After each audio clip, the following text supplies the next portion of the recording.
rester donc citoyen responsable et solidaire aussi quand on revendique éventuellement des aides européennes.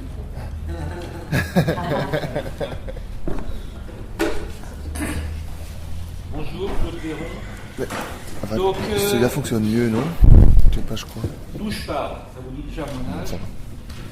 On commençait toujours comme ça dans certaines assemblées. Donc je suis président d'un projet qui s'appelle Jeunes Talents Cirque Europe. Jeunes Talents Cirque Europe. Et depuis que je travaille sur le secteur artistique et culturel, l'Europe a toujours été mon terrain de jeu. Donc voilà.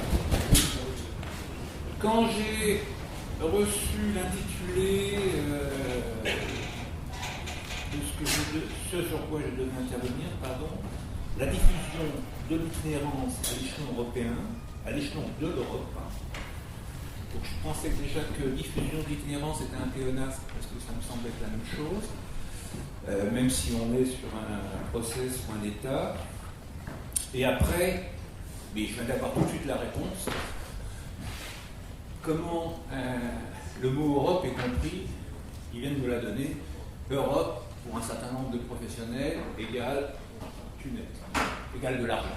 Donc peut-être qu'aujourd'hui on peut penser que si on s'intéresse à l'Europe, on peut aussi quand même s'intéresser à ce qui est, toutes choses étant égales par ailleurs, un espace de civilisation où il y a quelques points communs, même s'il y a un certain nombre de divergences. On peut s'intéresser à l'Europe aussi comme ce qui apparaissait au début, ce qui l'est moins maintenant et qui enchante moins les citoyens, un espace politique qui aujourd'hui est de 27 pays, élargi à plusieurs autres en ce qui concerne la culture, on verra tout à l'heure, ou bien, comme à chaque fois que j'interviens, j'ai intervenu de façon professionnelle puisque j'ai été le point de contact culture pour le programme culture en France, devant les professionnels ou quand j'interviens, quand j'enseigne, on me dit, allez, tu passes tous tes trucs philosophico-politiques, l'Europe, c'est combien, comment ça fonctionne, c'est ça qu'on veut savoir, le reste nous intéresse pas. Donc l'Europe aujourd'hui quand même pas mal, c'est pas une nouveauté, l'Europe va mal économiquement, si on continue comme ça, on risque même qu'un certain nombre de pays s'écrouleront peut-être même en bonne santé, à force de faire la restriction budgétaire et du redressement économique. La société s'écroulera peut-être en bonne santé. L'Europe va mal parce qu'il n'y a plus de gouvernance européenne, il n'y a plus d'utopie européenne et que tout ça induit truisme, tout le monde est au courant, ici comme ailleurs, parce que je me soigne aussi, je suis français, mais j'habite en Belgique depuis très longtemps. De surcroît, du mauvais côté par rapport à où je suis ici, mais je me soigne aussi parce que mon horizon est la frontière linguistique. Donc, tout ça pour dire que, quand même, en dernier ressort, même si j'entendais bien les histoires du renvoi à la citoyenneté, l'Europe, c'est le citoyen. Parce qu'on est quand même en Europe sur un système, qu'on le veuille ou non, qu'on pense que ce ne soit pas le meilleur, de représentativité. Et donc, tous les gens qui parlent, pour nous, c'est des gens qui sont plus ou moins loin de l'électeur, et donc on ne peut pas toujours diaboliser l'Europe sans avoir en mémoire que quelque part, c'est un peu nous qui avons élu les gens qui parlent pour nous à l'Europe. Et donc, si on en revient à la question qui m'est posée, en fin de compte, l'Europe et les financements, et je dirais la diffusion de l'itinérance, pour moi, en tout cas, l'itinérance n'a pas de spécificité. Je m'occupe par ailleurs aussi d'un chorégraphe. C'est aussi difficile de diffuser en Europe, en Belgique ou en France aujourd'hui. Comme tu le dis, à pléthore, et tout le monde n'aime pas tout le monde. Moi, je m'occupe d'un chorégraphe assez conceptuel et uniquement sur le mouvement. Donc, je peux comprendre que tout le monde n'aime pas ça. Et donc, on n'est pas forcément dans l'itinérance ou dans les autres formes artistiques en difficulté. On est en difficulté permanente sur la question de diffusion. Si la question qui m'est posée, c'est de savoir qu'est-ce que l'Europe communautaire au niveau financement peut faire quelque chose pour l'itinérance, elle peut faire, comme pour les autres pratiques artistiques, pas grand-chose. Pas grand-chose dans le système, disons, classique d'aide à des projets artistiques, patrimoniaux ou culturels. C'est-à-dire que le budget, vous savez très bien, on ne va pas répéter ça peut-être trop parce que vous le savez, c'est 44 millions d'euros par an pour 500 millions d'habitants, en gros 200 projets soutenus, dont les capitales culturelles, dont des festivals. Donc voilà, ça veut dire que j'ai été payé longtemps pour informer les professionnels là-dessus. On est plutôt, comme je disais, même à l'époque, dans une logique du toto-loto, de la loterie, plutôt que dans une logique de défendre un projet culturel et artistique pour avoir de l'argent de l'Union européenne dans le cadre du programme culture. Pour avoir plus d'informations dans le cadre du programme culture, vous pourrez me poser des questions après si vous voulez, mais vous avez des outils dans chaque pays. En l'occurrence, en Belgique francophone, c'est... Comment ça s'appelle maintenant ça... Non, ça vient de changer de nom, ça. Voilà, Wallonie-Bruxelles International. Voilà. Donc là, il y a un point de contact. Voilà, dans tous les autres pays aussi, ils sont payés pour ça. Bon. Par contre, j'aurais peut-être. Donc là, vous êtes à la même limite que tout le monde qui a des projets sur le théâtre, la danse, la musique, la littérature. Bon. Et donc, ça veut dire, en fin de compte, pas beaucoup de chance d'avoir de financement. La seule chose qui est intéressante, de mon point de vue, et pour les gens qui travaillent sur la question de l'itinérance, la question du partenariat, de travailler, de rencontrer l'autre, est presque consubstantielle à l'itinérance, moi, d'après ce que j'en comprends. Donc ça ne pose pas de problème de rentrer dans les projets européens du programme culture, puisque la base, c'est la coopération. Il ne faut pas que ce soit du bilatéral, c'est au moins dans 3 pays. Bon, bref. Ça, c'est le premier point, c'est le point le plus connu, mais qui est assez, je le répète, chance, investissement sur retour, c'est assez contraignant, les petits projets ne peuvent pas y rentrer, bon bref, je ne veux pas vous désespérer, mais c'est pas forcément très facile. Par contre, si j'ai compris quelque chose, même si j'étais pas tout à fait là ce matin, mais je me soigne aussi, je lis un peu, la question de l'itinérance regroupe aussi la question du territoire.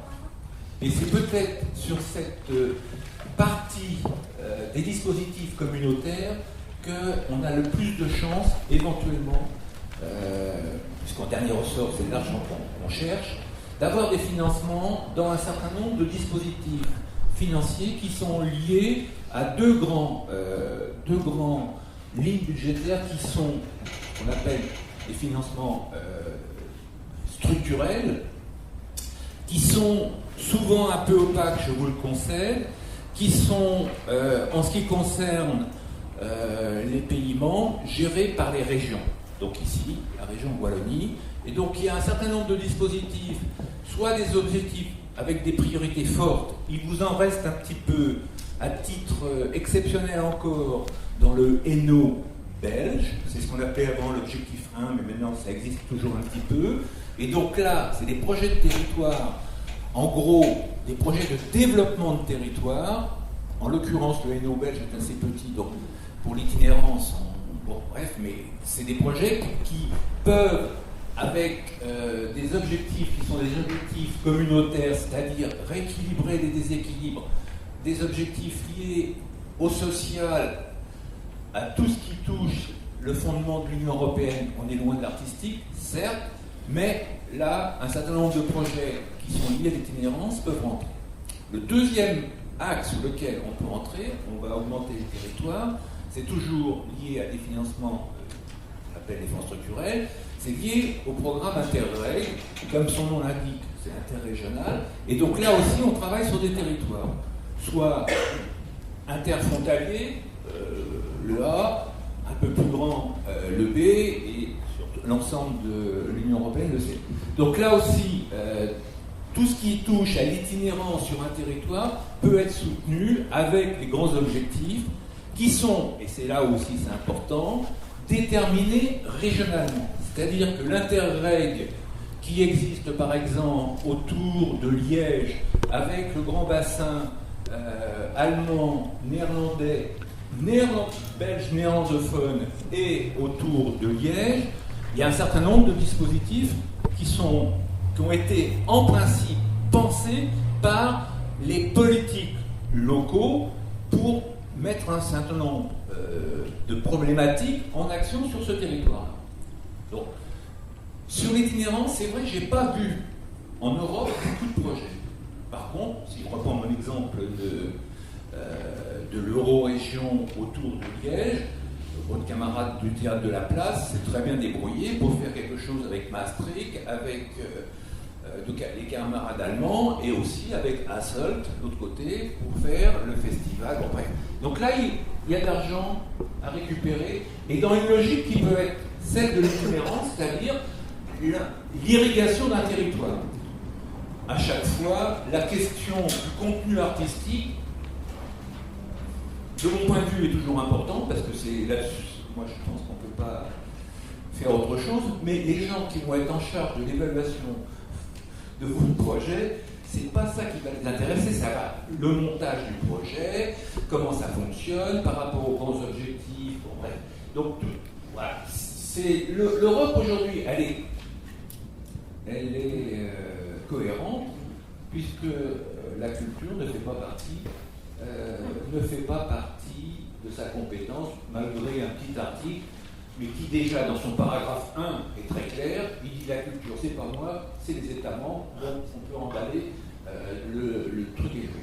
Mais si je reviens quand même à ma première définition d'un espace de civilisation et d'un espace où les citoyens sont actifs, là, la question du travail en commun, la question des plateformes, la question des réseaux, c'est quelque chose qui est assez important.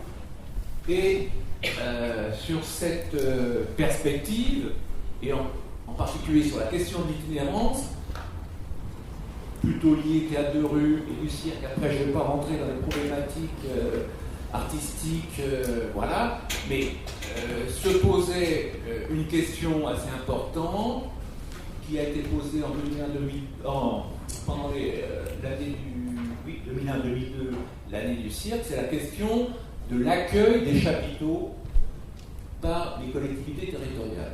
Donc en France, ils ont fait une charte.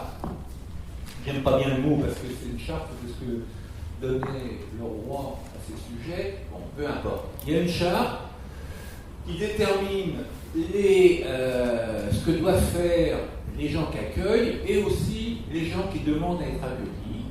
Et cette charte, avec le réseau Circostrada, est, alors en France, pas gros succès, hein, je vous dis tout de suite. Je ne ferai pas m'avancer, peut-être si tu sais le chiffre exact. Pas gros succès. Pas gros succès, donc on doit être à 50 villes, et à peine même, je ne suis pas sûr, quand il y a 50 villes, tu peux dire.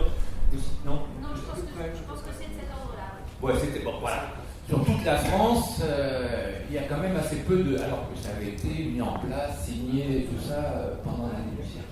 Donc, cette charte, on a essayé, avec le réseau Circostrada, de l'étendre et de s'en servir, sachant bien que, encore, pour un certain nombre de choses au niveau artistique, ce qui, et on en parlait rapidement tout à l'heure, ce qui prévaut, c'est les règles nationales. C'est-à-dire qu'aujourd'hui, pour les problèmes de bâche et de rapport au feu, il y a des lois dans un certain nombre de pays qui ne sont pas les mêmes dans d'autres, et ainsi de suite. Et pour l'instant, on est toujours l'Europe, dans ce qu'elle sait faire très bien quand même, c'est la réglementation.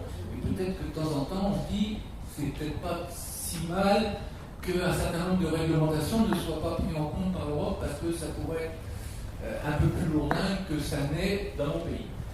Par contre, il y a un certain nombre de réglementations parce que vous n'êtes pas sans savoir que 80% des législations nationales sont aussi des législations communautaires. Donc en particulier sur les histoires de mobilité d'artistes étrangers, de Schengen, pas Schengen, de travailleurs, bon, tout ça c'est l'Europe qui gère pour l'instant et qui, en particulier pour les artistes africains ou hors Schengen, c'est pas tout à fait simple, même si depuis le 1er janvier, je crois que les Bulgares et les Roumains peuvent travailler maintenant plus facilement qu'avant. Donc, voilà ce que je voulais dire aussi. L'Europe fait des avancées timides. Alors, je parle plutôt en ce qui concerne le cirque, par exemple. En 2005, alors c'est très timide, c'est un peu symbolique, mais ça peut servir. Doris Pack, qui est l'actuel président de la commission culture du Parlement, a fait un rapport d'activité sur le cirque. Plutôt, elle est allemande, avec une lourde pression du cirque traditionnel en Allemagne, et plus particulièrement centrée sur les problèmes de scolarisation des enfants du cirque traditionnel. Mais elle a fait un rapport d'activité qui est intéressant à lire, puisqu'il donne des bornages et il essaye de faire en sorte que la question du cirque comme activité artistique puisse être reconnue dans un certain nombre de pays. Parce que vous savez très bien qu'en Allemagne, par exemple, au Danemark et en Autriche, le cirque n'est même pas reconnu comme une activité artistique, c'est du commercial pur et dur, et donc ils ne sont même pas subventionnés au titre de pratique artistique, et ils sont toujours renvoyés aux pratiques commerciales, et ce qui explique par exemple qu'au niveau du cirque, il n'y a pas beaucoup de développement entre guillemets de cirque contemporain en Allemagne. C'est le coup de McDonald's. C'est pas forcément le coup de McDonald's, mais c'est des gens qui travaillent avec des numéros beaucoup en cabaret. Donc c'est une autre logique que celle qui se développe en Belgique, chez nous en France, ou en Angleterre, ou dans les pays nordiques. Et puis sur la question d'itinérance, je voudrais simplement, pour finir, je vous en après, dire mon témoignage en tant que responsable de Jeunes Talents Cirque Europe. C'est, alors là, on peut s'interroger pourquoi. La question d'itinérance, c'est-à-dire du chapiteau dans le cirque, chez les jeunes, les jeunes ou les moins jeunes, c'est-à-dire ceux qui se lancent, n'est quasiment plus d'actualité. Dernière opération, 2009-2010, 151 dossiers, aucun circulaire. Aucun projet circulaire. Et depuis le début 2001, on a dû avoir 4 ou 5 projets circulaires dans le projet Jeunes Talents Cirque. Donc là, est-ce que c'est nos écoles, entre guillemets, où tout le monde Jeunes Talents Cirque ne sort pas des écoles, format pour la boîte noire?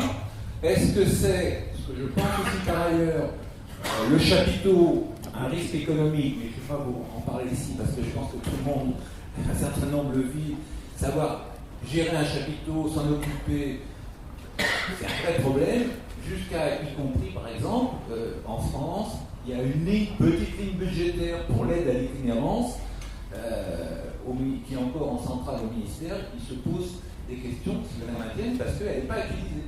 Parce qu'aujourd'hui, à part un certain nombre de gens qui jouent. Elle est utilisée par les grands. Elle est très sélective. Oui, mais elle n'est pas totalement dépensée. Ah bon? Ça,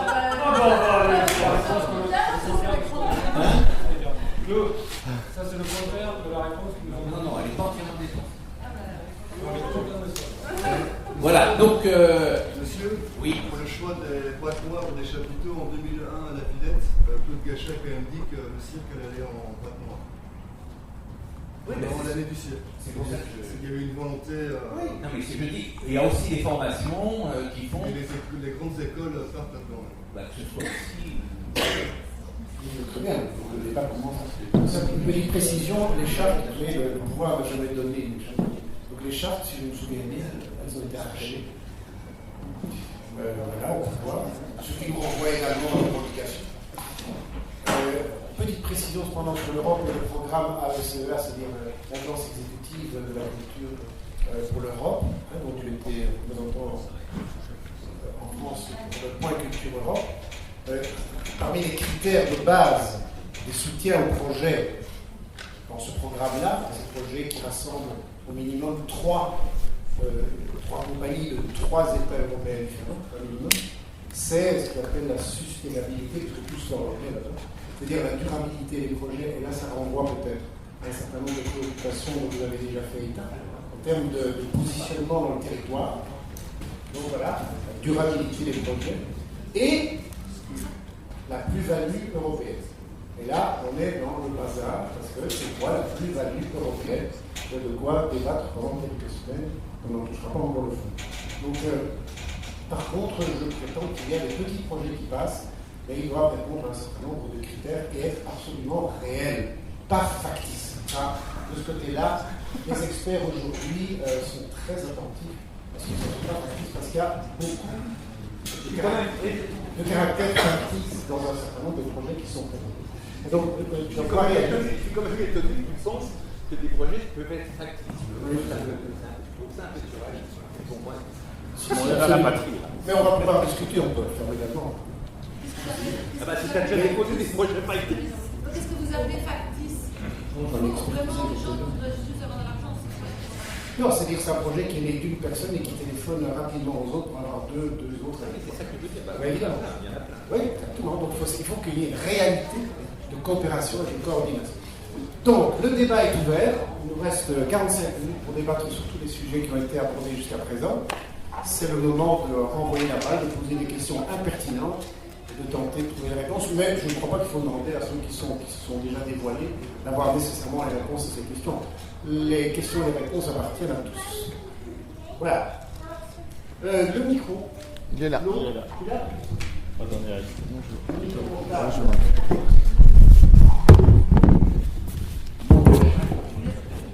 Le projet de charte circule. C'est ça ? Oui.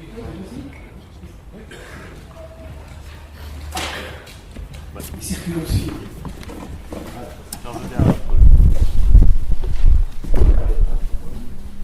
Voilà. Oui, bonjour à tous. Oui, je crois qu'il y a une vingtaine de villes à peu près qui appliquent réellement la charte de droit de cité, notamment l'accueil des cirques. Alors, il y a une idée qui commence à se concrétiser, soit à l'initiative et par des compagnies, soit par des communes avec la pression de compagnie. C'est des espaces chapiteaux qui s'implantent. Pour l'instant, il n'y en a pas encore beaucoup. Il y en a un qui va s'ouvrir, qui vient de s'ouvrir à Reims sur la demande d'un collectif artistique autour du jonglage et des arts du cirque, qui organise un festival Jean Dessino. Voilà, et puis il y a un certain nombre de collectifs. Le CITI avait participé à des réunions et puis à des revendications en ce sens il y a 3-4 ans, 3 ans. C'est un chapiteau de ville, ça. C'est pas des chapiteaux, en fait, c'est des espaces où implanter des chapiteaux. Alors, voilà, alors bon, par exemple, ici, je pense que c'est un espace ici qui est potentiellement qui accueille depuis déjà quelques années sur demande des chapiteaux. Et c'est vrai que bon, ça s'était un petit peu réduit. À la fois pour des contraintes urbaines et puis de réglementation ou de peur des élus. Et ça, c'est une piste qui semble effectivement très intéressante parce que ça préserve l'autonomie des compagnies ou des organisateurs. Ça demande une responsabilité de la part des communes, un engagement de la part des communes. Et puis, ça permet de mobiliser aussi une population plus fréquemment avec des rendez-vous réguliers ou ponctuels. C'est une piste qui semble assez intéressante. Pierre, comment tu vois ça? Moi, je sais pas comment on ça, mais j'aurais voulu que Fabrice se présente et dise qui il est. Ouais, ça passe bien parce que. Oui. Ouais. Oui, désolé. Il y a quelques années qui se connaissent. Oui, excusez-moi. Fabrice Turiot, moi je suis à l'université de Reims, enseignant-chercheur sur les politiques culturelles et les collectivités locales. Et je suis impliqué dans le CITI déjà depuis pas mal d'années. J'en étais secrétaire pendant 3 ans et compagnon de route depuis 10 ans.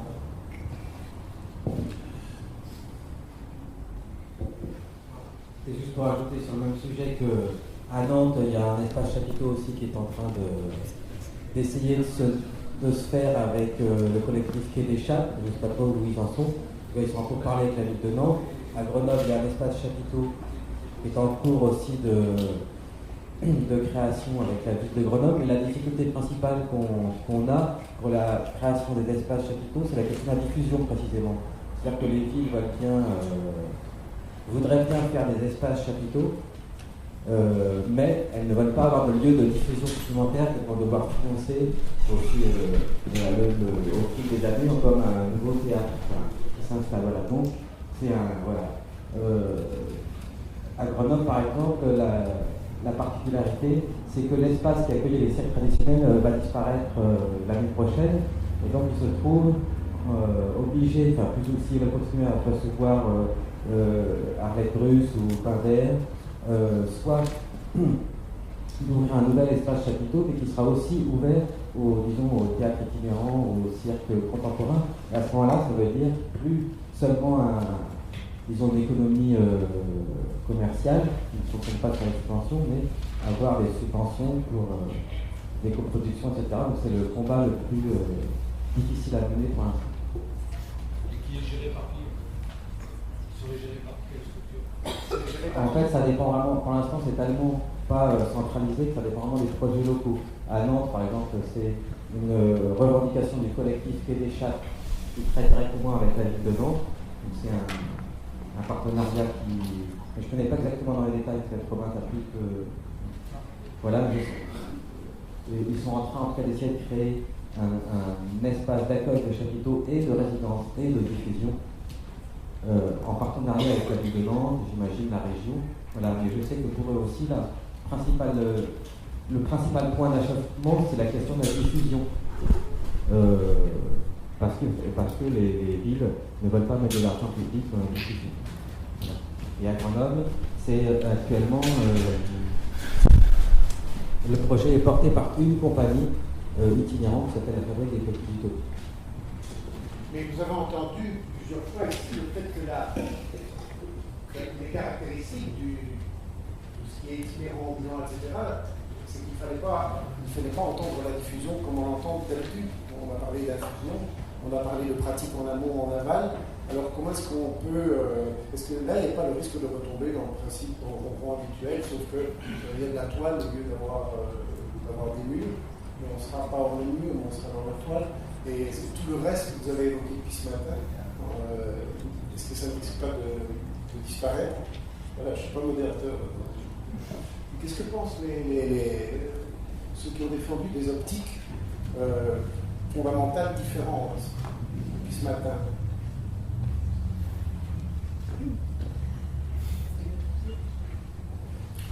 L'outil du chapiteau est un outil qui peut être rentable. Moi, je le défends en tant que tel. C'est une économie de marché qui est difficile à déployer. Et ce que je pense qui est très difficile pour des jeunes compagnies, alors qu'on sait que dans les années 80, il y avait en Europe officiellement 3 théâtres itinérants recensés. Aujourd'hui au City, François, il y a combien de compagnies adhérentes au City? On pourrait être une cinquantaine. Bon, mais ça veut dire quand même qu'il y a un mouvement au niveau de l'itinérance. Donc, il y a quand même le processus économique. Quand on sait qu'en Belgique, dans les écoles de théâtre, de cirque, toutes les écoles confondues, les écoles supérieures, sortent chaque année plus ou moins 120 artistes diplômés. On sait qu'il y en a 8 qui vont trouver du travail la première année.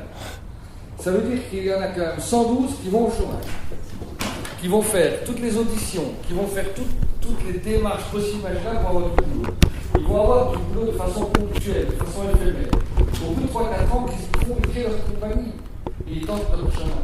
Alors il y a ceux qui tentent l'itinérance, et il y a pas mal de compagnies qui sont passées à l'itinérance après s'être plantées de façon sédentaire.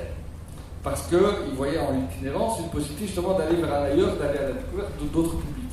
Donc aujourd'hui, l'itinérance, c'est quand même quelque chose qui, moi je prétends, qui peut être rentable, mais qui doit être réfléchi, qui doit surtout être cohérent dans le temps. On a un exemple dont je peux témoigner, qui sont donc les balades à miroir. Nous avons, depuis la première représentation que nous avons donnée, nous avons commencé à fidéliser un public. Alors, il ne s'agit pas de la simple newsletter qu'on reçoit de partout maintenant par Internet. Non, il s'agit vraiment d'un envoi papier qu'on s'est engagé à faire vis-à-vis des gens qui viennent nous voir et qui ont envie de rester au courant de nos activités. Au bout de 30 ans, c'est pas loin de 16 000 familles qui sont fidélisées comme ça et qui nous garantissent un indice de fréquentation qui tourne autour de 90%. Ça veut dire que dans l'économie de marché d'une compagnie comme la nôtre, on arrive à avoir sur un chiffre d'affaires total pas loin de 45% de notre budget sur des recettes propres, qui sont ce sont les programmateurs qui nous engagent connaissent aujourd'hui notre impact sur le public parce qu'ils savent qu'il y a un public fidélisé qui va venir dans la ville qui nous engage. Il y a différents processus à explorer. Mais évidemment, un fichier comme celui dont je vous parle, il a fallu 30 ans pour le construire. Et aujourd'hui, on refuse de le donner à qui que ce soit. Mais non, pourquoi ? Pourquoi ? Parce que c'est une relation privilégiée qu'on a établie. Ça ne nous empêche pas, nous, de communiquer à notre fichier des choses qu'on a envie de soutenir. On vient de le faire il n'y a pas longtemps, on le fait avec plaisir, surtout si c'est des projets qui nous parlent. Mais cette relation privilégiée qu'on a avec un public, on doit la maintenir privilégiée. C'est ce qu'on appelle, c'est la carte postale qu'on reçoit de son grand-père, quoi. Je veux dire, c'est quelque chose qui nous est adressé à nous. C'est une relation privilégiée. Si on retombe, et ça n'empêche pas qu'on puisse aussi rentrer dans un schéma plus commercial et d'acheter des encarts dans les journaux, d'acheter des pubs à la télé, il y a tous ces réseaux-là qui existent aussi. Et donc la diffusion, si on revient par rapport à l'économie de marché, c'est vraiment un équilibre qui doit se faire. Je parlais tout à l'heure d'alchimie, je ne pense pas qu'il y a une recette. Il y a en fonction de la spécificité de chaque compagnie, et François l'a très bien dit ce matin, dans l'itinérance en plus on a vraiment un amalgame de formes différentes, et c'est ça qui en fait la richesse. Mais c'est qu'aujourd'hui, chacun, avec son identité propre en tant que théâtre, qu'il soit itinérant ou pas, doit aller vers un public. Alors, effectivement, les publics qui, eux, sont sédentaires ont une autre démarche, parce qu'en général, ils s'adressent, on revient à la notion de territoire, puisque c'est et l'itinérance. Et alors, pour répondre dans les projets itinérants, l'année passée, l'Europe a quand même soutenu un projet, la Mille Caravane, qui est passé, enfin, dont nous faisons en partie, et qui a un événement qui a rassemblé plus de 200 artistes. 80 euros. Voilà. Une petite réaction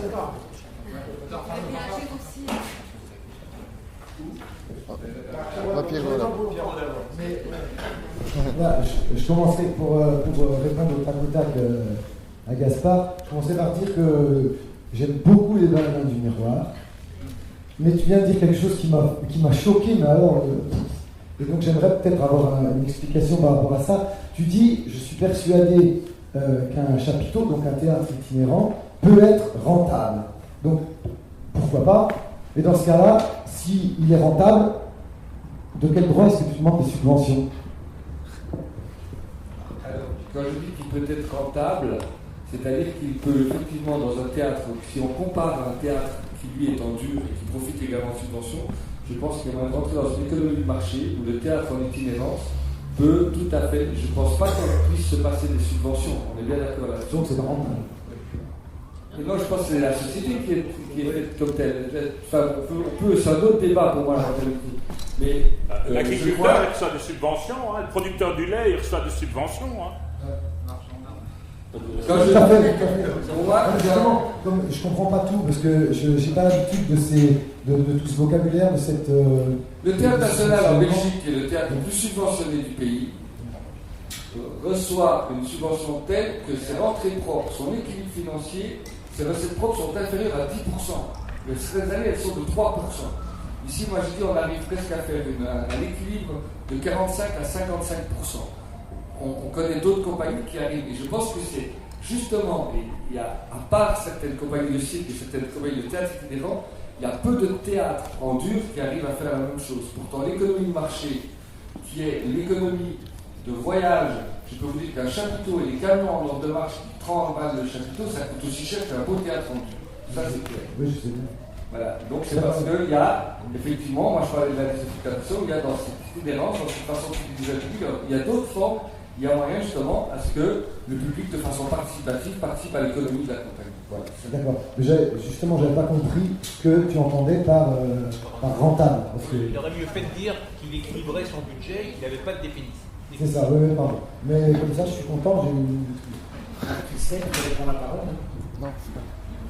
Et puis je voudrais poser la question à Maca aussi. Ce genre de propos, justement la proposition que le projet à Maca donne est tout à fait absolument différent. Ce qui renvoie à un fondement de la relation publique et d'un ordre différent. Ce qui ne veut pas dire que les mémoires et d'autres ne font pas aussi un travail en amont, en aval, après. Hein. Enfin, ça repose quand même sur un, sur un paradigme qu'ils ont eu. Je suis tellement proche du paradis, j'aime bien l'utiliser. Donc, ce serait intéressant quand même d'entendre ça. Oui, pardon. Je voulais juste dire que, effectivement, pour une compagnie, en fait, qu'elle soit sédentaire ou itinérante, après, elle le fait plus ou moins. Mais il y a une relation, bien sûr, à l'artistique, mais aussi au territoire. Et dans une compagnie itinérante, a une implantation. Et les baladins que j'ai le plaisir de pas mal connaître pour les suivre de temps en temps, à la fois sur leur implantation et puis dans d'autres endroits de diffusion, c'est vrai, ont un public très important. Il y a une convivialité qui existe dans l'accueil et une relation forte au territoire, puisque vous organisez aussi des événements qui sollicitent le public dans différentes types de manifestations. Et puis, il y a un rapprochement à faire aussi par rapport à ce que tu disais. Je sais qu'il existe avec la cartoucherie de Vincennes, parce que Mel Paxinou et toi-même, enfin, la compagnie avaient des relations avec le Théâtre du Soleil d'Ariane Mouchkine, qui a construit aussi sa relation publique et continue de l'exploiter en ayant une base solide et en même temps en allant aussi dans le monde entier. Et je voulais juste citer aussi le foot de théâtre en France, qui est l'équivalent des baladins, qui là rencontre des problèmes importants, qui a souvent rencontré des problèmes et leur mot d'ordre, ce qui me surprenait toujours, c'était toujours de faire des projets plus gros pour s'en sortir et mobiliser beaucoup de monde autour d'eux, à la fois dans le champ professionnel et du public. Mais le Foot-Vin est un modèle aussi d'implantation et d'itinérance, c'est-à-dire qu'ils ont leur chapiteau en permanence planté sur leur site en plein milieu rural. Ils accueillent ils montrent leur spectacle de temps en temps, ils accueillent d'autres compagnies. Ils avaient aussi une action de formation importante, c'est-à-dire que des centaines, pour pas dire des milliers de comédiens sont passés par l'école du Foot-Vin pour des stages ou autres. Donc il y a plein de missions dont c'est Foot-Vin, John Kilby en l'occurrence du Foot-Vin qui est à l'origine du City, donc pour des missions justement d'information, de regroupement de l'information, de partage en tant que centre de ressources. Donc il y a plein de missions, comme le disait aussi Gaspard, d'emploi, de professionnalisation de jeunes comédiens, de travail avec le milieu éducatif, avec l'insertion, etc. Donc il y a plein de missions que peuvent assumer des théâtres fixes, mais pour lesquelles les compagnies itinérantes ne sont pas toujours soutenues et qu'elles assument pour le bénéfice de tous. Donc je pense que c'est important à rappeler aussi par rapport à la notion d'intérêt général, puisque quand on demande des subsides, il faut aussi qu'il y ait cette notion-là derrière, pour un type de public, pour un territoire, pour l'art en général, ou pour tout ça à la fois.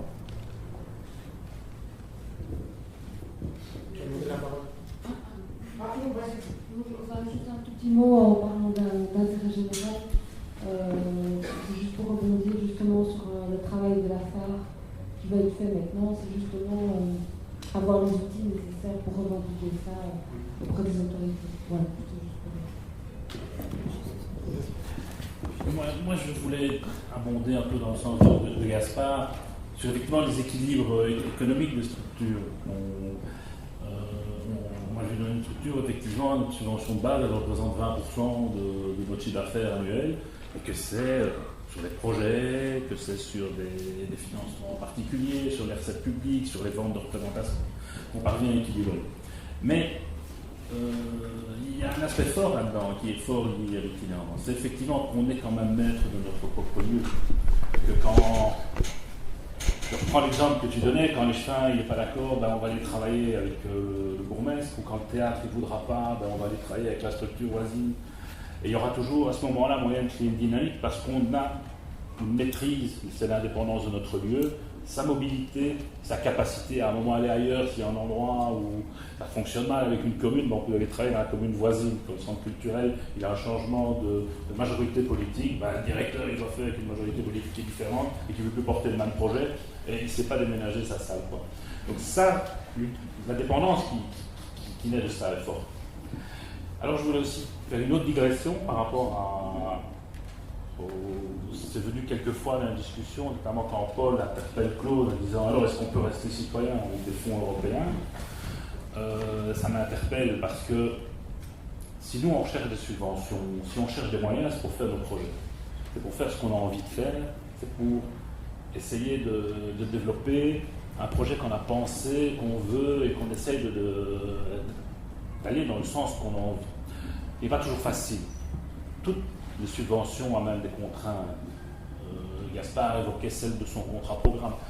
Chaque fois que nous rentrons un projet, il y a des contraintes supplémentaires.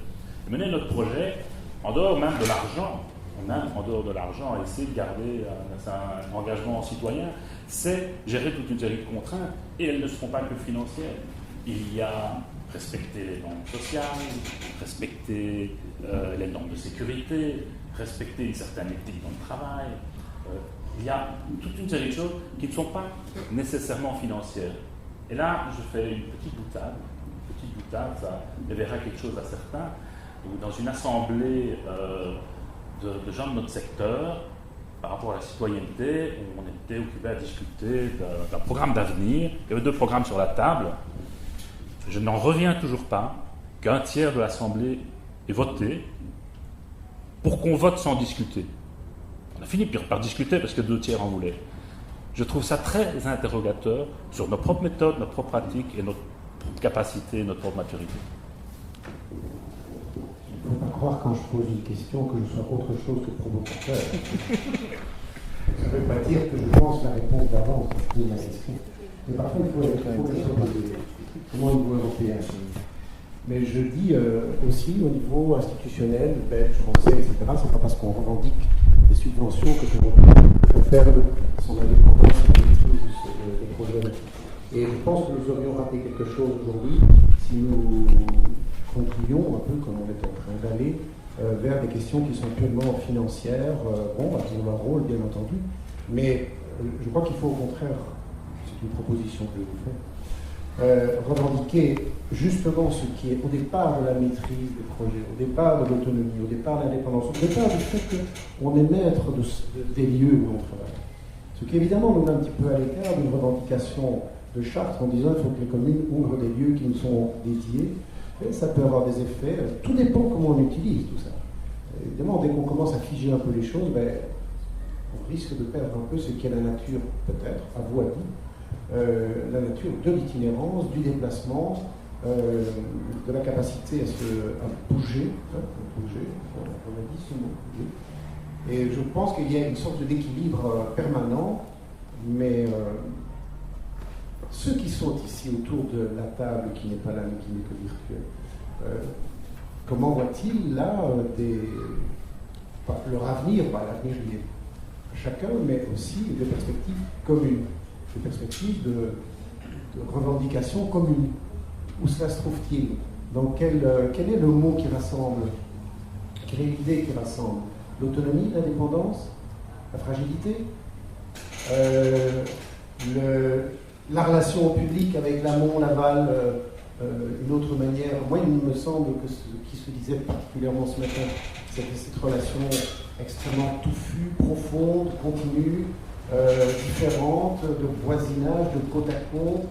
Et si c'est ça qui est mis ensemble, je crois qu'il faut commencer toute forme de revendication par l'affirmation de ce genre-là d'alternatives différentes. Et ça ne veut pas dire qu'il n'y ait pas effectivement des théâtres installés, comme ça qu'on appelle des théâtres installés, qui fassent aussi ce travail de quartier, aussi ce travail de permanence, aussi ce travail de pénétration et d'accompagnement. Voilà, au terme presque bientôt de cette journée, qu'est-ce qui fait sens, comme on dit à dire en France, qu'est-ce qui fait sens dans tout ça? Oui, Claude.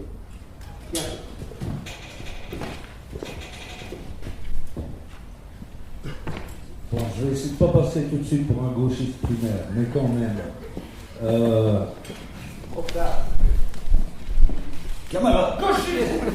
Camarade.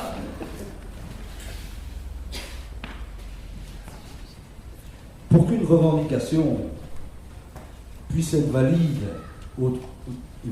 autrement qu'intellectuellement, elle nécessite de créer un rapport de force. Quel est le rapport de force? Quel est l'endroit? Quel est le lieu du rapport de force qui peut se créer autour et à travers notre travail? Pour ceux qui habitent ici en Wallonie, on peut voir, comprendre, analyser le rapport de force qui est créé par l'Opéra Royal de Wallonie, installé à Liège, qui a un bâtiment qui fait partie du patrimoine, donc il peut revendiquer légitimement que ce bâtiment soit entretenu, soit géré. Il peut revendiquer légitimement des sous en disant maintenant que vous avez décidé qu'il y a un bâtiment et qu'en plus il faut l'entretenir, il nous faut bien les moyens pour le faire exister, c'est pas un truc mort, il faut quand même qu'on mette des choses dedans. Il y a 300 travailleurs, dès que l'index bouge un tout petit peu, l'opéra dit je meurs, il me faut des sous. Ils ont des rapports de force naturels, ils ont des rapports de force qui sont créés avec la bourgeoisie locale et avec les autorités locales qui leur permettent d'avoir des revendications qui, même quand elles ne sont pas légitimes intellectuellement, ont une réalité de rapport de force. Quel est le rapport de force qu'on peut créer? Quel est notre capital? Et il me semble qu'on en a parlé à peu près toute la journée. Notre capital, c'est le rapport avec le public, c'est le rapport avec la population.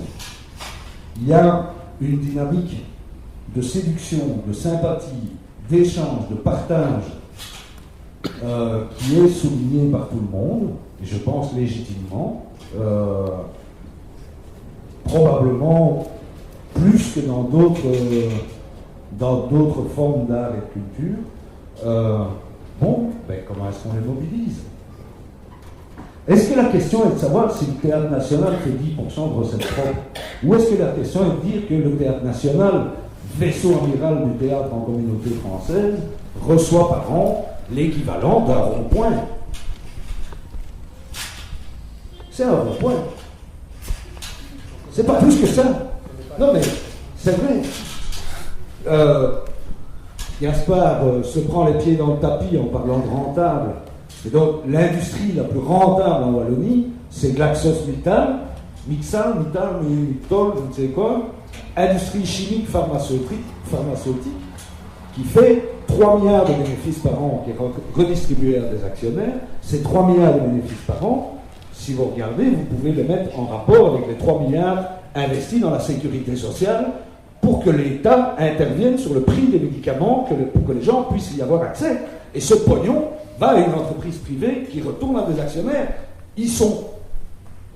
C'est combien le budget de la culture en communauté française? Il ne paye pas d'impôts. C'est combien? En France? En Belgique. 700 millions d'euros pour toute la culture, pas avec la télé. 700 millions d'euros, 3 milliards l'industrie pharmaceutique. De quoi on discute? On est en train de larguer des bombes sur Kadhafi, mais avec une bombe, je dis à un moment, moi. Donc, il faut peut-être des bombes pour Kadhafi. Ok, je ne veux pas être tout de suite anarchiste et libertaire, je vais juste rester gauchiste gardons les bombes s'il faut les bombes, mais mettons un théâtre à chaque bombe qu'on lâche.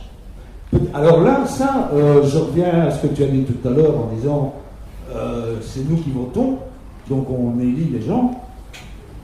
En tout cas d'expérience, pour ma compagnie, c'est le public qui a créé le rapport de force pour la financer. C'est-à-dire qu'on est parti de notre capital. Et on les a interpellés, on leur a proposé de nous soutenir. Ça a foutu un bordel monstre. Et ben voilà, les pouvoirs publics ont bien dû signer derrière. Maintenant, qu'est-ce que je transporte comme sens dans les spectacles que je fais? Qu'est-ce que je transporte comme sens dans les discussions que j'ai au bar avec les gens? Qu'est-ce que je transporte comme sens dans les débats que j'organise dans les écoles? Est-ce que je propose à ces gens d'essayer de créer le rapport de force qui va faire que chaque fois qu'on engage un flic, on engage un artiste? Que chaque fois qu'on finance une bombe, on finance un théâtre? Parce que c'est pas nous qui allons défendre ça, il faut arrêter de déconner. On est quoi? Qu'est-ce qu'on pèse? Mais on pèse ça, je crois. Donc, je pense que la revendication n'a de sens que si on est prêt à mobiliser le public pour créer le rapport de force qui les validera. Voilà. Ça va, c'est pas trop gauchiste. Et déjà aussi, se mobiliser. Je veux dire, avant de mobiliser le public, se mobiliser. C'est-à-dire que le secteur de l'itinérance, par exemple, à ce que je vois, n'est pas très représenté dans un certain nombre de réseaux, en particulier Europe Culture Action, qui est le réseau de pression politique au niveau européen. Donc c'est aussi se mobiliser dans les espaces de socialisation. Mais c'est pas notre force. Où est notre force? Moi, je suis dans les réseaux, j'y participe, je fais toutes sortes de trucs. Je suis un institutionnel con chez con, mais ça veut dire que je ne suis pas sur le terrain quand je suis là. Et j'ai des problèmes parce que j'ai des problèmes de sens, à être insuffisamment au cœur de l'action dans la relation avec le public, parce que c'est là qu'on a notre force. Il faut tenir les deux bouts, quand même. Mais donc, là, et ça Gaspard le sait bien aussi, et il l'a dit, il construit sa force sur le capital qui est le nôtre, le vrai capital qui est le nôtre, c'est la rencontre avec le public. Donc comment on étudie ça? Comment est-ce qu'on travaille ça? Est-ce que le travail que vous préparez...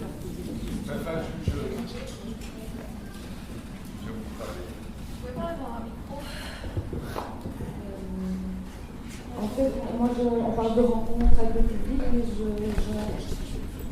j'insiste et je voudrais rappeler aussi, on en a beaucoup parlé ce matin, c'est la rencontre avec des gens qui nous aident donc on a parlé de travail côte à côte, mais c'est pas qu'avec le public.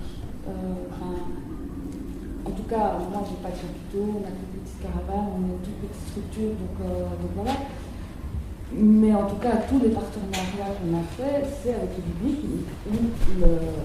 le voisin, mais aussi c'est grâce à un partenariat qu'on a pu faire avec d'autres personnes qui croyaient en notre travail, même en dehors, qui se sont institutionnels ou pas.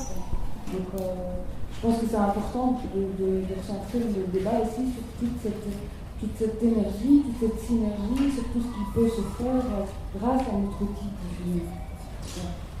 Et de ce côté, le travail que vous êtes en train de faire à la fois sur ce qui existe en termes d'associations, de compagnies, etc., et qui se double d'une réflexion sur les partenariats, c'est-à-dire sur les organisateurs ou les opérateurs, comme on dit aussi, qui sont accueillants, me paraît de première importance. Parce que c'est peut-être de ce côté-là aussi qu'il y a une mobilisation à faire, qui est peut-être un tout petit peu plus simple que les publics. Oui, j'ai bien retenu, Claude, de ton intervention, qu'il faut que tous les policiers soient artistes, c'est ça? Non. Un policier, c'est pas ça, oui. C'est mal compris. Alors, qui d'autre? En face là.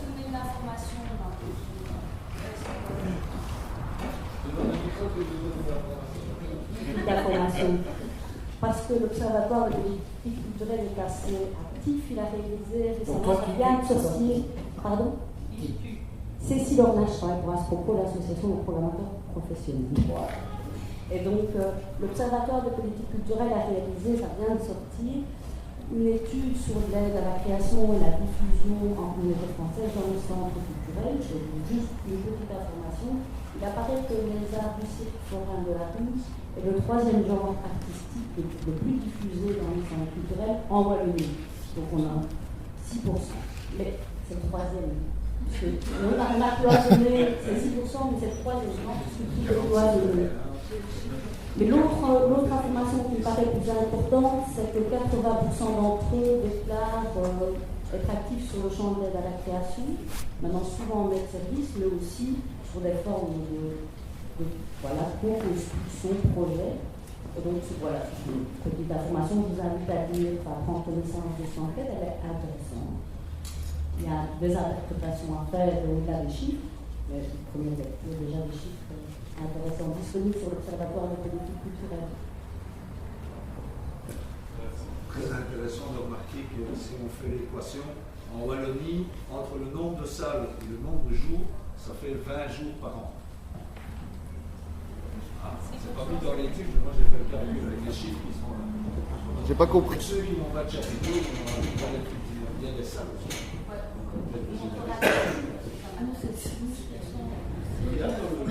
En quel cas, c'est une étude qui vient de sortir, qui est disponible à la communauté française. Oui, c'est ça. Donc effectivement, j'ai rassemblé quelques chiffres, et c'est vrai, l'étude, on l'a lu ici aussi. Et pour être précis, c'est une autre façon de dire les chiffres, mais c'est pas des chiffres c'est des chiffres qui sont dans l'enquête telle qu'elle, hein, donc qui ne sont pas traités comme Claude a pu le faire.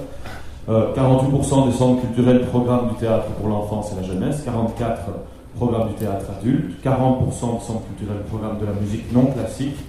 Ne vous inquiétez pas, on arrive à notre secteur. Donc 24% des centres culturels programment du spectacle multidisciplinaire, on va y arriver. 18% des centres culturels programment de la musique classique, voilà, donc on y est maintenant. 12% des centres culturels programment du cirque, des arts forains et du conte. 12% chacun, ça j'imagine que c'est 12% pour le cirque, 12% des arts forains et 12% pour le conte. Est-ce que c'est ça? Non. C'est 12% pour les trois. D'accord. Voilà. Et puis finalement, vous aviez raison, Monsieur Véron, 6% des centres culturels programment de la danse, donc j'imagine que c'est pas ça. Je voulais faire danseur quand j'étais petit, j'ai changé.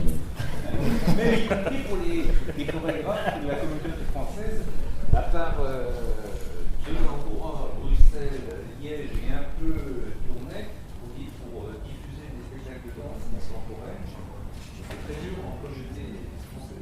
Et donc, Charleroi, oui, Charleroi, mais non. Je veux juste quand même préciser que ce sont des...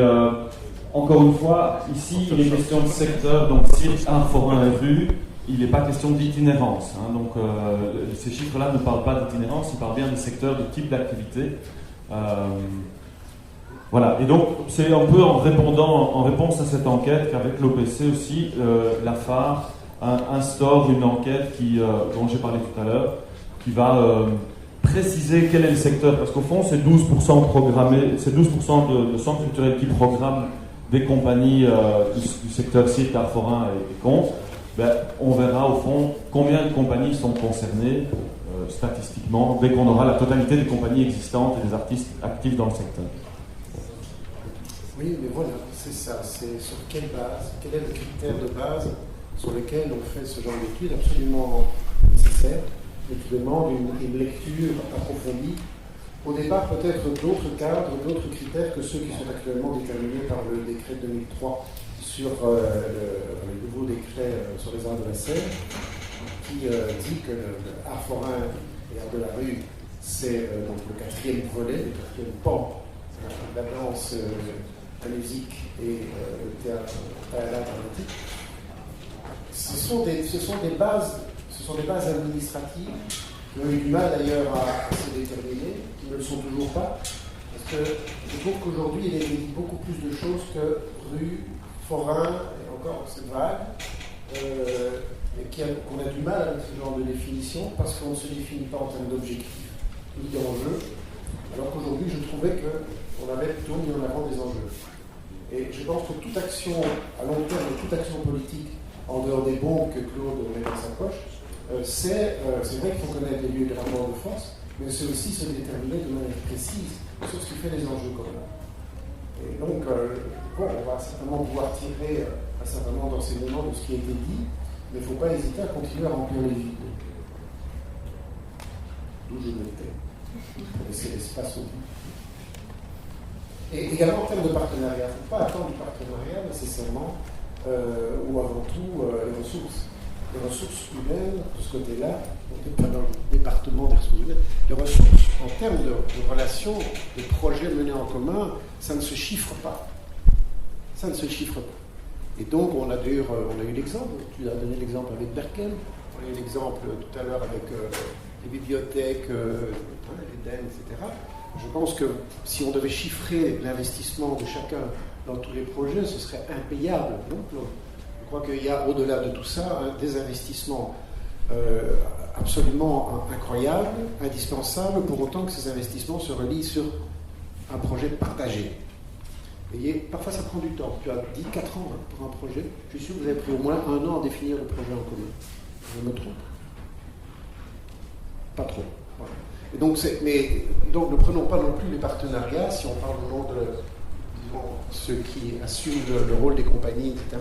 Ne prenons pas non plus trop les partenariats pour ceux qui peuvent apporter dans un premier temps, mais également de véritables partenaires.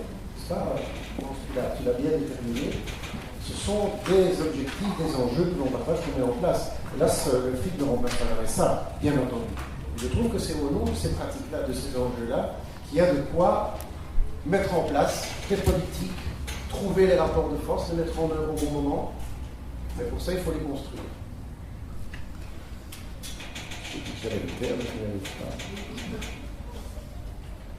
Christelle ? Est-ce qu'il y a quelqu'un qui veut encore prendre la parole? Je vais la donner à Maud.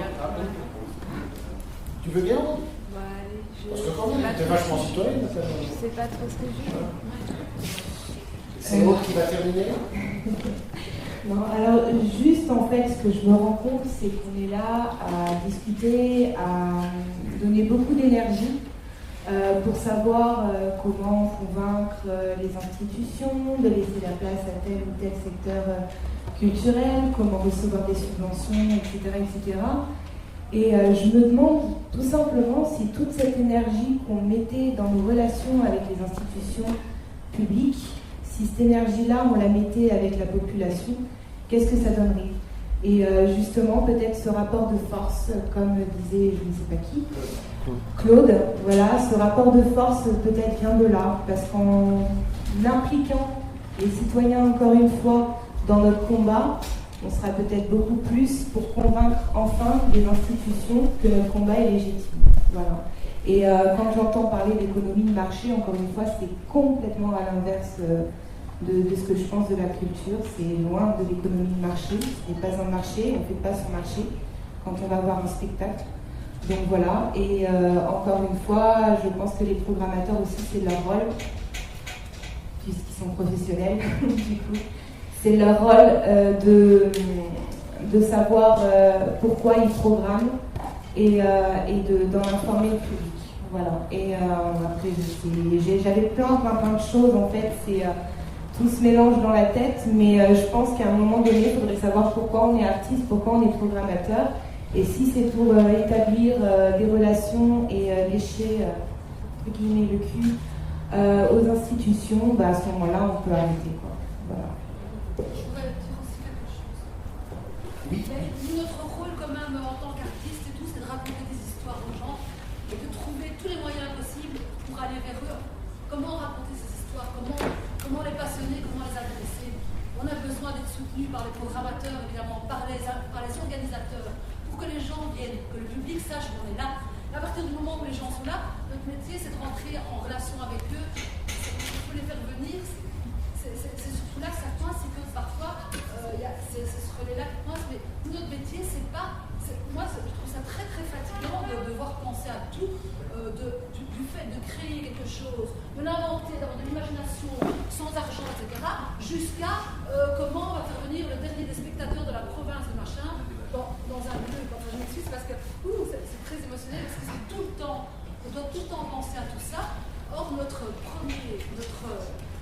ce qu'on fait d'abord, c'est notre métier, c'est pas de faire de l'éducation permanente, c'est créer des histoires, de créer du rêve, de créer des choses. Et l'éducation permanente, c'est des organisateurs, c'est des gens qui doivent donner envie au public d'aller au spectacle. Voilà. Avec le fait que tout le monde essaie de faire des bons spectacles. Je vous propose de terminer provisoirement une petite pause avant les conclusions données par Anne Gonon et Paul Biot, je le verrai au profit de Anne. Mais sinon, on ne peut pas faire les conclusions maintenant, parce que la pause, ça risque pas de... Ça dépend de Anne. Anne, elle voudrait entendre Raphaël. Ouais. Anne, tu passes la parole à Raphaël. Non, je voudrais l'entendre. Tu voudrais l'entendre. Je lui passe la parole. Je veux bien parler si vous voulez. Et alors après, Anne, tu conclus aussitôt après? Là, direct. Ouais. Ouais. Juste pour dire que Juste après, et alors après, non, on fait on va la pas pause faire de pause. jusqu'à Ouais. plus. On est d'accord? C'était juste pour suite à l'intervention de, je sais pas ton prénom, Geneviève. Voilà. Je suis assez d'accord avec ça. Et alors peut-être justement, puisqu'on c'est quand même le thème de la journée, nouveau souffle dans la diffusion. Est-ce que, en fait, bon, parce qu'on peut pas tout faire, en gros, est-ce que organiser justement des journées, je sais pas sous quelle forme, je sais pas comment, mais avec donc des gens qui sont organisateurs, dont c'est le métier justement, peut-être plus souvent, peut être justement une solution pour nous, parce que c'est vrai que c'est épuisant, enfin, c'est pas possible quoi. Voilà. Et c'est vrai que peut-être on se pose des questions, mais organiser, ça demande un réseau, donc ça demande des associations comme le City et bien d'autres puissent exister, mais organiser régulièrement sur différents territoires des moments justement de partage entre organisateurs quels qu'ils soient. Ça peut être une toute petite association culturelle, ça peut être une commune, un comité de commune, peu importe, mais pour qu'il y ait un maximum d'échanges. Alors peut-être que dans la pratique il faudrait organiser des ateliers, je sais pas, 5, 6, 7 personnes, 8 maximum, et qui est autant dans l'atelier d'artistes que d'organisateurs. Bon, je sais pas, une proposition. Puisqu'on parle de nouveau souffle dans la diffusion. Donc peut-être pour dire que à ce propos, l'association de programmateurs professionnels justement met en place ces types de rencontres. On en a fait une ici à Retraite et toujours là, qui pourra peut-être donner son point de vue.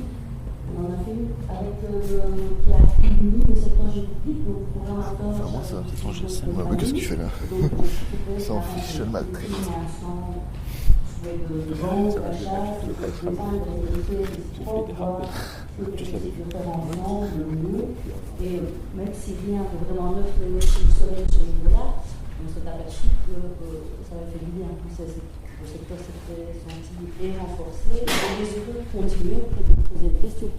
Donc voilà, si vous le souhaitez, on pourrait envisager effectivement ce type de rencontre. Et la particularité de la journée était effectivement d'avoir travaillé en atelier avec un nombre plus ou moins équilibré d'artistes et de programmateurs. Il y avait un peu plus d'artistes, on était 70 en tout, avec une trentaine de programmateurs et 40 artistes, grosso modo. Donc voilà. Mais effectivement, il faut que la source prenne, il faut que les gens soient présents pour que ça puisse fonctionner. On peut l'imaginer.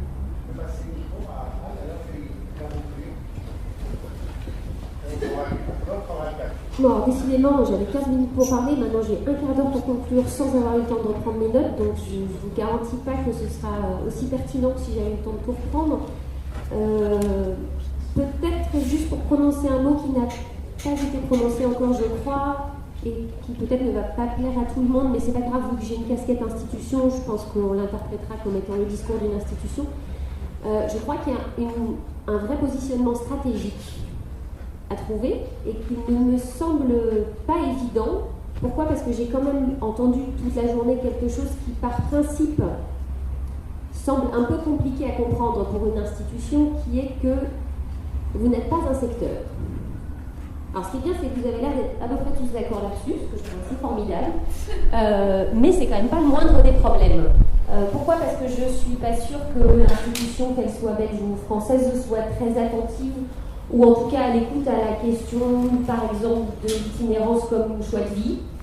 pense qu'on verra qu'on est très content pour vous que vous ayez fait le choix de vie d'itinérance, mais que honnêtement on ne voit pas tellement en quoi ce serait susceptible de faire l'objet d'un financement public. Et je fais une parenthèse sur cette question des financements publics. Je trouve évidemment très intéressant toutes les réflexions autour de mobiliser les spectateurs, et c'est pas pour rien parce que c'est une question qui me tient particulièrement à cœur, y compris de mobiliser financièrement.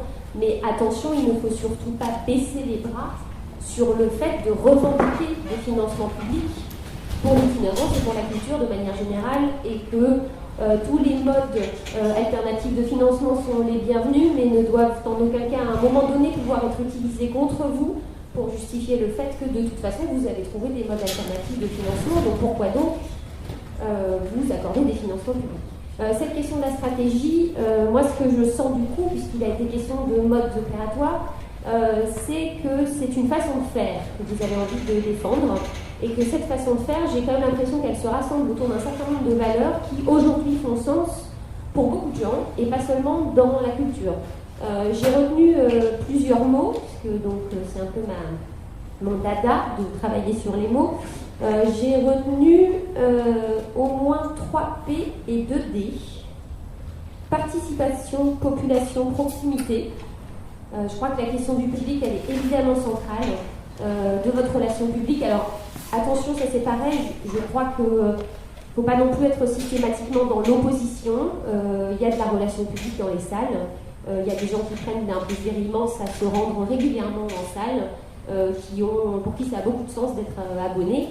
En revanche, je pense qu'en effet, de par votre mode opératoire, de venir vous installer dans un espace qui devient aussi pour partie votre espace de vie, c'est fort probable que vous provoquez des modes de relation à la population, qui ne sont pas forcément des modes de relation aux spectateurs, pour faire écho à une conversation qu'on avait ce midi sur la distinction entre les deux. Là, je crois que c'est évident que ce serait un acte, ou en tout cas un axe plutôt, à valoriser, à travailler, qui est lié à la question de la frontière qu'évoquait François ce matin de manière fort pertinente. Je crois que c'est évident qu'aujourd'hui, cette question de la proximité, de l'implication des populations, elle est centrale dans les politiques publiques, que c'est pas tout à fait un hasard. Je trouvais ça intéressant, France, qui disait qu'elle avait l'impression qu'on venait beaucoup les solliciter sur les projets d'implication. C'est quelque chose qu'on voit de manière très flagrante en France. C'est pas qu'un effet de mode. Je crois que dans les territoires aujourd'hui, il y a une vraie réflexion sur cette question de l'implication de la population, et qu'un certain nombre d'artistes, dont ceux qui travaillent en itinérance et en relation proche avec les habitants, ont des savoir-faire et des compétences à mettre en avant. Les 2 D, c'est décloisonnement et défricheur. Et je crois que là, c'est la même chose. Il y a sans doute peut-être un travail de valorisation de vos savoir-faire et de votre expertise à mettre en avant. La question du développement territorial a été mise en avant par Claude Véron, qui, je crois, souligne, sans penser, je suis tout à fait d'accord avec lui, à l'Europe uniquement comme un tiroir-caisse, loin de là. Mais c'est vrai que je crois que dans le cadre des projets, notamment Interreg, sur ces questions de développement territorial, au-delà d'un opportunisme financier simple, il y a sans aucun doute, au sein des compagnies itinérantes, une compétence, une expertise, une volonté et un savoir-faire de travail sur ces territoires qui méritent d'être valorisés. Donc voilà, moi c'est vrai que je ne vous cache pas que j'étais un petit peu étonnée sur le coup quand j'ai entendu ce consensus autour de cette idée de nous ne sommes pas un secteur, parce que moi j'ai une casquette très art de la rue. J'ai été longtemps membre du conseil d'administration de la Fédération des arts de la rue en Ile-de-France. Je suis toujours membre de la fédération. Et en France, les arts de la rue, au contraire, c'est plutôt une bataille de reconnaissance d'un secteur. Donc j'attire votre attention là-dessus parce que je trouve ça du coup extrêmement intéressant, et je pense que c'est un positionnement assez complexe du coup, qu'il faut faire entendre, au-delà justement de la question artistique qui manifestement ne vous réunit pas forcément, c'est plutôt cette question d'une façon d'aborder un territoire et des habitants et de revendiquer ce travail sur la frontière qui sans doute mérite peut-être d'être reprécisé et surtout d'être mis en visibilité comme étant votre carte à jouer, ou en tout cas votre force qui, je pense, peut être entendue, encore une fois, dans les politiques publiques qui aujourd'hui sont très très préoccupées par ces questions de territoire et de relation à la population. Voilà très brièvement ce que je voulais dire. Et non, je crois que c'est bon. Après, on peut discuter de manière informelle. Et je crois que François voulait que je lui repasse le micro pour conclure. Juste au nom du cimetière, remercier tous ceux qui ont permis cette journée. le festival Sortilège qui nous a accueillis, qui a permis, cette journée professionnelle, Arnaud Mad et tous ceux qui ont permis et organisé tout cela. Une dernière chose, il y a une chose qui a été dite et que j'ai entendue de la part de Pierrot et que je ne peux pas laisser passer, c'est moi qui vais le dire, je suis désolé. Tu as parlé de la force de ceux qui passent et de la force de ceux qui restent. C'est bien toi? C'est Claude. Ah, c'est Claude. Alors c'est Claude. Voilà. Et je trouve que c'est important à la lumière de cette image-là, qui pour moi dit tout. Voilà. Allier la force de ceux qui ne font que passer à la force de ceux qui restent. Et ça, c'est peut-être l'enjeu de ce nouvel élan qu'on doit défendre. C'est vrai que le City rassemble des compagnies, mais il rassemble aussi des compagnons de route. C'est vrai que ces rencontres qu'on rêve entre le diffuseur, le programmateur, le public et les compagnies, c'est par là et c'est par ces leviers-là que peut-être des choses peuvent être défendues, inventées, réinventées, retrouvées. Et donc je vous invite vraiment d'abord à venir aux prochaines journées qui vont avoir lieu. Donc n'hésitez pas à vous tenir informés. La prochaine est à Marseille, il y en aura une autre à La Ragne. Voilà, on va continuer à multiplier ces rendez-vous, à essayer de les organiser aussi dans vos territoires et chez vous, enfin, là où vous pouvez. Et puis à vous rapprocher du City si vous souhaitez, puisqu'on parlait d'un rapport de force. Mais le premier rapport de force, c'est de travailler ensemble et de faire le film. Oui, voilà, donc encore une parole. Bonjour, je m'appelle Élise, je travaille avec la compagnie Versa en stage. Et en fait, je me posais la question, qui est-ce qu'il y a ici? Donc forcément, je suis jeune et je ne connais pas grand monde, donc je me posais la question, et j'ai demandé à Christelle si c'était possible d'avoir la liste des personnes présentes, voilà, éventuellement avec un contact, le nom de la structure. Voilà, donc je voulais vous demander, j'ai retapé la liste pour l'imprimer maintenant. Le vaut tard que jamais, est-ce que voilà, c'est possible de faire ça et qu'on fasse circuler, qu'on marque sur des informations complémentaires si on a envie? Et donc c'est une proposition pour de futures rencontres, de faire ça tant qu'à faire si on se rencontre. Voilà, ça peut peut-être aider. Justement, donc de ce côté-là, pour être plus clair, j'ai les coordonnées de plus ou moins tout le monde. Donc ce qui serait peut-être bien, c'est que si vous ne voulez pas qu'on diffuse les adresses email, le dire. Sinon, je peux envoyer la liste avec le nom des compagnies, des personnes présentes et l'adresse email, la structure. Donc, si vous ne voulez pas qu'on diffuse vos emails, avec la synthèse qui sera réalisée pour permettre d'aller plus loin. Tout comme moi, personnellement, je posais tout à l'heure, j'étais un peu inquiet. Je trouve depuis la synthèse de Anne, je suis beaucoup plus à l'aise. Effectivement, tu as relevé les points qui, pour moi, rassemblent un peu tout ce qui a été dit. L'importance en termes de secteur, c'est vrai. J'avais oublié un quatrième P. Oui. Mais François, c'est incroyable que nous sommes complémentaires. C'est partenariat. C'est-à-dire qu'en effet, je crois que c'est extrêmement important qu'une collaboration s'instaure dans la structuration et dans les revendications avec les organisateurs. Et les deux exemples qui ont été donnés ce matin ont montré combien justement ce travail de terrain que les compagnies ont la capacité de faire, elle se fait aussi évidemment en lien, et je suis très ravie de voir que l'expression que j'ai citée ce matin de Marie, qui est donc la chargée de diffusion de Rien Merci, le côte à côte et non pas le face à face, avait d'ores et déjà été immédiatement repris en atelier. Donc voilà, en fait il y a des cas côtés. Moi j'ajoute un D, terminé, le désir de se revoir. Oh, c'est bon.